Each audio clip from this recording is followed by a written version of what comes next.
നിങ്ങൾ ഒരു SDPI-ക്കാരനോട് ചോദിച്ചു നോക്കൂ, അവരുടെ ഏറ്റവും വലിയ ശത്രു ആരാണ് എന്ന്. അവർ പറയും CPIM ആണ് ഞങ്ങളുടെ ഏറ്റവും വലിയ ശത്രു. ഞങ്ങളുടെ കൺകണ്ട ശത്രു പിണറായി വിജയനാണ്. ജമാഅത്തെ ഇസ്ലാമിക്കാരനോട് ചോദിച്ചു നോക്കൂ നിങ്ങൾ, അവരുടെ ഏറ്റവും വലിയ ശത്രു ആരാണെന്ന്. അവർ പറയും കമ്മ്യൂണിസ്റ്റുകാരാണ് ഞങ്ങളുടെ ഏറ്റവും വലിയ ശത്രു. CPIM ആണ് ഞങ്ങളുടെ ഏറ്റവും വലിയ ശത്രു. പിണറായി വിജയനാണ് ഞങ്ങളുടെ കൺകണ്ട ശത്രു. RSSകാരനോടും BJP-ക്കാരനോടും നിങ്ങളൊന്ന് അന്വേഷിച്ചു നോക്കൂ, അവരുടെ ഏറ്റവും വലിയ ശത്രു ആരാണ് എന്ന്. അവരും പറയും ഞങ്ങളുടെ ഏറ്റവും വലിയ ശത്രു CPIM ആണ്, ഞങ്ങളുടെ കൺകണ്ട ശത്രു പിണറായി വിജയൻ. ക്രൈസ്തവരിലെ വർഗീയവാദികളായ കാസക്കാരോട് നിങ്ങളൊന്ന് ചോദിച്ചു നോക്കൂ, അവരുടെ വലിയ ശത്രു ആരാണെന്ന്. അവരും പറയും CPIM ആണ് ഞങ്ങളുടെ വലിയ ശത്രു, പിണറായി വിജയനാണ് ഞങ്ങളുടെ കൺകണ്ട ശത്രു.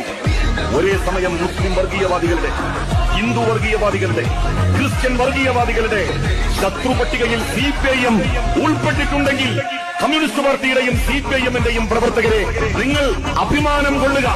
അതിനേക്കാൾ വലിയ സർട്ടിഫിക്കറ്റ് കമ്മ്യൂണിസ്റ്റുകാർക്ക് ലോകത്ത്